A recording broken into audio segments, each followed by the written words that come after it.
शिवानी और आप देख रहे हैं बीजापुर एक्सप्रेस। चलते हैं खबरों की ओर।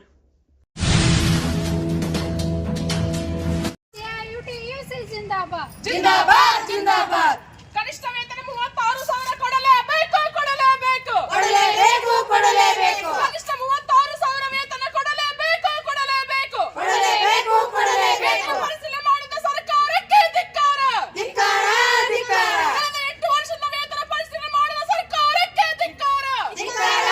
ಬಜೆಟ್ ಮೀಸಲಿಡಲೇಬೇಕು ಇಡಲೇಬೇಕು ಇಡಲೇಬೇಕು ಈ ಬಜೆಟ್ ನಲ್ಲಿ ಹಾಸ್ಟೆಲ್ ಕಾರ್ಮಿಕರಿಗೆ ಸಂಬಳ ಮೀಸಲಿಡಲೇಬೇಕು ಇಡಲೇಬೇಕು ಬೇಕೇ ಬೇಕು ನ್ಯಾಯ ಬೇಕು ಬೇಕೇ ಬೇಕು ನ್ಯಾಯ ಬೇಕು ಮೂರು ದರ್ಜೆ ಕೊಡದ ಸರ್ಕಾರಕ್ಕೆ ಧಿಕ್ಕಾರ ಧಿಕ್ಕಾರ ಧಿಕ್ಕಾರ ಹಾಸ್ಟೆಲ್ ಕಾರ್ಮಿಕರನ್ನು ಈ ಕೂಡಲೇ ಕಾಯಂ ಮಾಡಿ ಕಾಯಂ ಮಾಡಿ ಹಾಸ್ಟೆಲ್ ಕಾರ್ಮಿಕರನ್ನು ಈ ಕೂಡಲೇ ಕಾಯಂ ಮಾಡಿ ಕಾಯಂ ಮಾಡಿ ಬೇಕೇ ಬೇಕು ನ್ಯಾಯ ಬೇಕು ಬೇಕೇ ಬೇಕು ನ್ಯಾಯ ಬೇಕು ಎಲ್ಲಿವರೆಗೆ ಹೋರಾಟ ಗೆಲ್ಲುವವರೆಗೆ ಹೋರಾಟ ಎಲ್ಲಿವರೆಗೆ ಹೋರಾಟ ಗೆಲ್ಲುವವರೆಗೆ ಅಲ್ಲೇ ಗೌರ್ಮೆಂಟ್ದವ್ರು 40,000 ರೂಪಾಯಿ ಕೊಡ್ತಾರ ನಮಗ ಅನುಕೂಲನೇ ಅಷ್ಟದಾಗ 4 ಮಂದಿ ದುಡಿತಾರ ಪೇಮೆಂಟ್ದಾಗ ನಾವು ಅವ್ರು ಏನ್ ಮಾಡ್ತಾರ ಕೆಲಸ 20 ರೂಪಾಯಿದಾಗ 10 ರೂಪಾಯಿದಾಗ ದುಡ್ದವ್ರಿ ಏನ್ ಮಾಡತ್ತೀವಿ ಹೋಗಿ ಮನೆಗೆ ತಿಳಿದು ನಾವು 30 ವರ್ಷ ಆತ್ರಿ ಮಾಡಾಕತ್ತ 300 ರೂಪಾಯಿದಾಗ ಮಾಡಾಕತ್ತೇವು 30 ವರ್ಷ 20 ವರ್ಷ ಮೇಲ್ಪಟ್ಟಿದ್ದವ್ರನ್ನ ಗೌರ್ಮೆಂಟ್ ಮಾಡ್ಕೋತೇವೆ ಕೇಳ್ಕೊತೇವ್ರಿ 10 ವರ್ಷ 5 ವರ್ಷ ಬಿಡ್ರಿ ಅವ್ರನ್ನ ಈಗ ರಿಟೈರ್ಡ್ ಆಗಿ ನಾವು ಶುಗರ್ ಬಂದು ನಾವು ನಿಗ್ರಾಕತ್ತೇವು ಇನ್ನು ರಿಟೈರ್ಡ್ ಆಗೋತ್ತ ಗೌರ್ಮೆಂಟ್ ಮಾಡ್ಕೊಂಡ್ರೆ ನಾವೇನ್ ಮಾಡೋಣ್ರಿ ಅದಕ್ಕೆ ಈಗ ಯಾರ್ದು ಸರ್ವಿಸ್ ಹೆಚ್ಚಾಗೈತೆ ಅವ್ರನ್ನ ಗುತ್ತಿಗೆದಾರದಿಂದ ತೆಗೆದು ಗೌರ್ಮೆಂಟ್ ಮಾಡ್ಕೊಳಕ್ ಪ್ರಯತ್ನ ಮಾಡ್ರಿ ಈಗ ಬಂದವ್ರು 30-40 ಸಾವಿರ ರೂಪಾಯಿ ಪಗಾರ ತಗೋತಾರೆ ನಾವು ತೋಳಾಕತ್ತೇವ್ರಿ ಅವ್ರ ಜೋಡಿ ನಮ್ಗೆ ಒಬ್ಬಕ್ಕಿ ಪಗಾರದಾಗ ನಾವು 3 ಮಂದಿ ದುಡಿಯಾಕತ್ತೇವ್ರಿ ಈಗ ನಿಮ್ಮ ಪಗಾರ ಎಷ್ಟು ಅದ ಈಗ ರೀ ನಮ್ಗೆ 11,000 ಕೊಡ್ತಾರೆ ಈಗ 5 ವರ್ಷ ಮಾಡಿದವ್ರು 35,000 ರೂಪಾಯಿ ಪಗಾರ ತಗೋಕತ್ತಾರೆ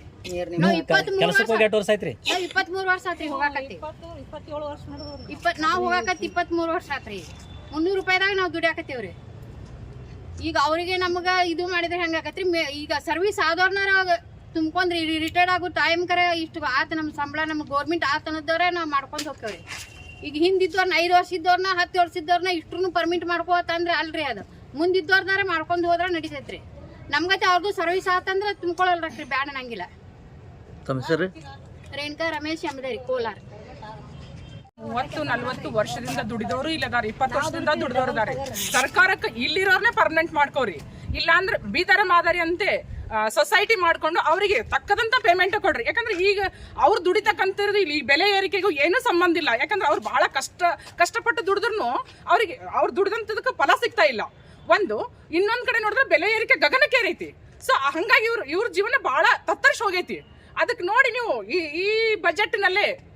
ಕಳೆದ 3 ಬಾರಿ ಮೀಟಿಂಗ್ ಆಯ್ತು ಆದ್ರೂ ಅದು ಏನು ಎಂತ ಅಂತ ನಮಗೆ ತಿಳಿತಾ ಇಲ್ಲ ಸೊ ನಾವು ಹೋದ ವರ್ಷ ಏಪ್ರಿಲ್ ಅಲ್ಲಿ ಬೆಂಗಳೂರಿನಲ್ಲಿ ಪ್ರೊಟೆಸ್ಟ್ ಮಾಡಿವಿ ಸುಮಾರು ಒಂದು 4,000-5,000 ಜನ ಇದ್ದೇವೆ ನಾವು ಪ್ರೊಟೆಸ್ಟ್ ಅಲ್ಲಿ ಬಟ್ 7 ವರ್ಷದಿಂದ ವೇತನ ಪರಿಶೀಲನೆ ಆಗಿರ್ಲಿಲ್ಲ ಇವಾಗ ಪರಿಶೀಲನೆ ಮಾಡಿದ್ರೆ ಇನ್ನೂ ಕೊಡ್ತಾ ಇಲ್ಲ ಅದು ಏನು ಅಂತ ನಮ್ಗೆ ಈಗ ಈ ಉತ್ತರ ಬೇಕು ಸೊ ಅದಕ್ಕಾಗಿ ನಾವು ಈ ದಿನ ಪ್ರೊಟೆಸ್ಟ್ ಹಾಕೊಂಡಿವಿ ಈ ಬಜೆಟ್ ನಲ್ಲೇ ನಾವು ಬಜೆಟ್ ಮೀಸಲಿಡಿ ಅಂತ ಕೇಳಕತ್ತೀವಿ ಇಷ್ಟೇ ವೇತನ ಇದೇ ಸರ ನೀವು ಜಾಸ್ತಿ ಬೇಕನ್ನತ್ತಿರೋ ಪ್ರತಿ ಸರ ಬಜೆಟ್ ಅಲ್ಲ ನಾವು ಪ್ರತಿ ಸರಿನೂ ಕೇಳ್ತಾ ಇದ್ದೀವಿ ಸರ್ಕಾರದಲ್ಲಿ ಆದೇಶ ಇದೆ 3 ವರ್ಷಕ್ಕೊಮ್ಮೆ ವೇತನ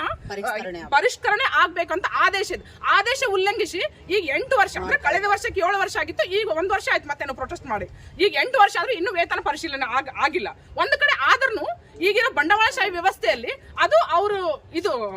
ಫೈಟ್ ಮಾಡಕ ಅಂದ್ರೆ ಇಷ್ಟು ಕೊಟ್ರೆ ನಾವ್ ಹೆಂಗ್ ಕೊಡೋನು ಅಂತ ಅವ್ರು ಫೈಟ್ ಮಾಡಾತಾರೆ ಸೊ ಅದಕ್ಕಾಗಿ ನಮ್ದನ್ನ ಮುಂದುವರ್ಸ್ಕೊಂಡು ನಮ್ದೇನ್ ವೇತನ ಪರಿಶೀಲನೆ ಅದು ಪರಿಶೀಲನೆ ಮಾಡಿ ನಮ್ಗೆ ತಕ್ಕ ವೇತನ ಕೊಡ್ರಿ ನಮ್ಗೆ ಪರ್ಮನೆಂಟ್ ಮಾಡ್ಕೊಡ್ರಿ ಆಮೇಲೆ ಸಮಾನ ಕೆಲಸಕ್ಕೆ ಸಮಾನ ವೇತನ ಕೊಡ್ರಿ ಒಂದು ಕಡೆ ಪರ್ಮನೆಂಟ್ ದವರು ನೇರ ನೇಮಕಾತಿ ಮಾಡ್ಕೊಂಡವ್ರನ್ನ ತಗೊಂಡಿರ್ತಾರ ಸೊ ಅವ್ರು ಏನ್ ಕೆಲಸ ಮಾಡಲ್ಲ ಆದ್ರೂ ಅವ್ರು 40-50 ಸಾವಿರ ರೂಪಾಯಿ ಸಂಬಳ ತಗೋತಾರ ಇವರು ಚಂದನ 6 ಗಂಟೆಗೆ ಹೋಗಿ ರಾತ್ರಿ 6 ಗಂಟೆ ತನ ಸಂಜೆ 6 ಗಂಟೆ ತನ ದುಡಿದ್ರು ಇವ್ರಿಗೆ ಅದೇ 10,000 11,000 12,000 ಪುಡಿಗಾಸಲ್ಲಿ ದುಡಿಸ್ಕೊತಾ ಇದಾರೆ ಇದು ಸರ್ಕಾರಕ್ಕೆ ನಾವು ಕೇಳ್ಕೊಳ್ಳೋದು ಇಷ್ಟೇ ಬಟ್ ಮುಂದೊಂದ್ ದಿನ ನಾವು ಎಚ್ಚರಿಕೆ ಕೊಡ್ತಾ ಇದೀವಿ ಈಗ ಸಾಂಕೇತಿಕವಾಗಿ ಬಂದು ಮುಂದೊಂದ್ ದಿನ ನೀವು ಹೀಗೆ ಮುಂದುವರೆದ್ರೆ ನಾವು ಹಾಸ್ಟೆಲ್ಗಳನ್ನು ಬಂದ್ ಮಾಡ್ಕೊಂಡು ಪ್ರೊಟೆಸ್ಟ್ ಮಾಡ್ತೀವಿ ಮಹಾದೇವಿ ಧರ್ಮಶೆಟ್ಟಿ ಹಾಸ್ಟೆಲ್ ಯೂನಿಯನ್ ಜಿಲ್ಲಾ ಕಾರ್ಯದರ್ಶಿ 500 ರೂಪಾಯಿ ಪಗಾರ ರೀ ಒಂದ್ ತಿಂಗಳದಾಗ ಯಾವಾಗಾರ 50 ರೂಪಾಯಿ 100 ರೂಪಾಯಿ ಕೊಟ್ಟು ನಮಗೆ ಪಗಾರ ಪಟ್ಟಿ ಅಂತ ಹೇಳ್ಯಾರಿ 10 ಸಾಲಿಗೆ 5 ಸಾಲಿಗೆ 12 ಸಾಲಿಗೆ ಇಟ್ಟು ಬಡ್ಯಾಕ ಚಂತನ ಕಟ್ಟಿಗೆ ಹಚ್ಚಿ ಹಸಿ ಕಟ್ಟಿಗೆ ಹಚ್ಚಿ ಒಲೆ ಹೊತ್ತಿಸಿ ರೊಟ್ಟಿ ಮಾಡಿ ಈಗ ಗ್ಯಾಸ್ ಬಂದವ್ರಿ. ಈಗ ಅದು ನಾವು ಹೋರಾಟ ಮಾಡಿದಾಗ ಈಗ ಪಗಾರ ಒಂದ್ ಜರ ಹೆಚ್ಚಿಗೆ ಆಗೋದು ಈಗ ಏನದ ಗ್ಯಾಸ್ ಬಂದವ್ರಿ. ನಾನು ಚಿಲಿಗಿ ಕಾಲೇಜ್ ಹಾಸ್ಟೆಲ್ ಡಿಗ್ರಿ 1 ಹಾಸ್ಟೆಲ್ ರೀ. ನನ್ನ ಹೆಸರು ಶಿವಮ್ಮ. ಮಾನ್ಯ ಮುಖ್ಯಮಂತ್ರಿಗಳು ಕರ್ನಾಟಕ ಸರ್ಕಾರ ಬೆಂಗಳೂರು ಮನವಿ ಪತ್ರ. ಮಾನ್ಯರೇ, ರಾಜ್ಯಾದ್ಯಂತ ಸಮಾಜ ಕಲ್ಯಾಣ ಇಲಾಖೆ, ಹಿಂದುಳಿದ ವರ್ಗಗಳ ಕಲ್ಯಾಣ ಇಲಾಖೆ, ಪರಿಶಿಷ್ಟ ವರ್ಗಗಳ ಕಲ್ಯಾಣ ಇಲಾಖೆ, ಅಲ್ಪಸಂಖ್ಯಾತರ ಕಲ್ಯಾಣ ಇಲಾಖೆ ಮತ್ತು ಕರ್ನಾಟಕ ವಸತಿ ಶಿಕ್ಷಣ ಸಂಸ್ಥೆಗಳ ಸಂಘ ಕ್ರೈಸ್ತ ವ್ಯಾಪ್ತಿಯಲ್ಲಿ ನಡೆಯುತ್ತಿರುವ ಸರ್ಕಾರಿ ಹಾಸ್ಟೆಲ್, ಆಶ್ರಮ ಶಾಲೆ, ವಸತಿ ಶಾಲೆ, ಕಾಲೇಜುಗಳಲ್ಲಿ ಹಲವು ವರ್ಷಗಳಿಂದ ಸೇವೆ ಸಲ್ಲಿಸುತ್ತಿರುವ ಹೊರಗುತ್ತಿಗೆ ಕಾರ್ಮಿಕರ ಸೇವೆ ಕಾಯಂಗೊಳಿಸಬೇಕು. ಪರಿಷ್ಕೃತ ಕನಿಷ್ಠ ವೇತನ ಕೂಡಲೇ ಜಾರಿಗೊಳಿಸಬೇಕು ಹಾಗೂ ಎಲ್ಲ ಜಿಲ್ಲೆಗಳಲ್ಲಿ ವಿವಿಧೋದ್ದೇಶ ಕಾರ್ಮಿಕರ ಸಹಕಾರ ಸಂಘ ರಚಿಸಲು ಕೂಡಲೇ ಕ್ರಮ ಕೈಗೊಳ್ಳಬೇಕು ಎಂದು AIUTUCಗೆ ಸಂಯೋಜಿತವಾದ ಕರ್ನಾಟಕ ರಾಜ್ಯ ಸಂಯುಕ್ತ ವಸತಿ ನಿಲಯ ಕಾರ್ಮಿಕರ ಸಂಘ ಕರ್ನಾಟಕ ರಾಜ್ಯ ಸಮಿತಿ ತಮ್ಮಲ್ಲಿ ಮನವಿ ಮಾಡುತ್ತದೆ. ಬೇಡಿಕೆಗಳು: 1ನೇದು, ಪ್ರಸಕ್ತ ಬಜೆಟ್ನಲ್ಲಿ ಕನಿಷ್ಠ ವೇತನ ಹೆಚ್ಚಳ ಕುರಿತು ರಾಜ್ಯ ಸರ್ಕಾರದ ಅಧಿಸೂಚನೆ ಕೂಡಲೇ ಜಾರಿಯಾಗಬೇಕು. ಸರ್ಕಾರಿ ಆದೇಶವಾಗಿ ಮಾರ್ಪಾಡಾಗಬೇಕು ಮತ್ತು ಬಜೆಟ್ನಲ್ಲಿ ವೇತನದ ಅನುದಾನವನ್ನು ಮೀಸಲಿಡಬೇಕು. 2ನೇದು, ಹೊರಗುತ್ತಿಗೆ ಪದ್ಧತಿಯನ್ನು ರದ್ದುಗೊಳಿಸಿ ಕಾರ್ಮಿಕರ ಸೇವೆಯನ್ನು ಕಾಯಂ ಮಾಡಿ ಅಲ್ಲಿಯವರೆಗೆ ಇಲಾಖೆಯಿಂದಲೇ ನೇರವಾಗಿ ವೇತನ ಪಾವತಿಸಿ ಮತ್ತು ಸೇವಾ ಭದ್ರತೆ ಒದಗಿಸಬೇಕು. 3ನೇದು, ಎಲ್ಲ ಜಿಲ್ಲೆಗಳಲ್ಲಿ ವಿವಿಧೋದ್ದೇಶ ಕಾರ್ಮಿಕರ ಸಹಕಾರ ಸಂಘ ರಚಿಸಲು ಕೂಡಲೇ ಕ್ರಮ ಕೈಗೊಳ್ಳಬೇಕು. ವಂದನೆಗಳು. ತಮ್ಮ ವಿಶ್ವಾಸ. ನಿಮ್ಮ ಹೆಸರು ರೀ? ನಮ್ಮ ಹೆಸರು ಕಾಶಿಬಾಯಿ ಜನಗೊಂಡ. ಸರ್ ಹಿಂಗೆ ಸರ್ಕೋ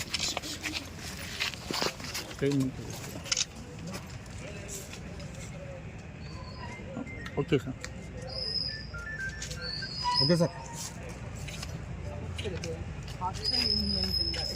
ಕಳೆದ 20-30 ವರ್ಷದಿಂದ ದುಡಿತಾ ಇದ್ದಾರೆ. ಇದ್ರೊಳಗೆ ಬೀದರ್ ಮಾದರಿ ಅಂತ ಮಾಡ್ಬೇಕಂತ ಸೊಸೈಟಿ ಕಳೆದ ಬಾರಿ ಅದು ಇದು ಮಾಡಿದ್ದಾರೆ. ಬಟ್ 1 ವರ್ಷ ಆದ್ರೂ ಅದು ನೆನೆಗುದಿಗೆ ಬಿತ್ತು, ಅಲ್ಲೇ ನಿಂತೋಯ್ತ್ರಿ ಅದು. ಸೊ ಇವಾಗ ಈ ಬಜೆಟಲ್ಲಿ, ನಾಳೆ ನಡೆಯುವ ಬಜೆಟಲ್ಲಿ ಈ ವರ್ಕರಿಗಾಗಿ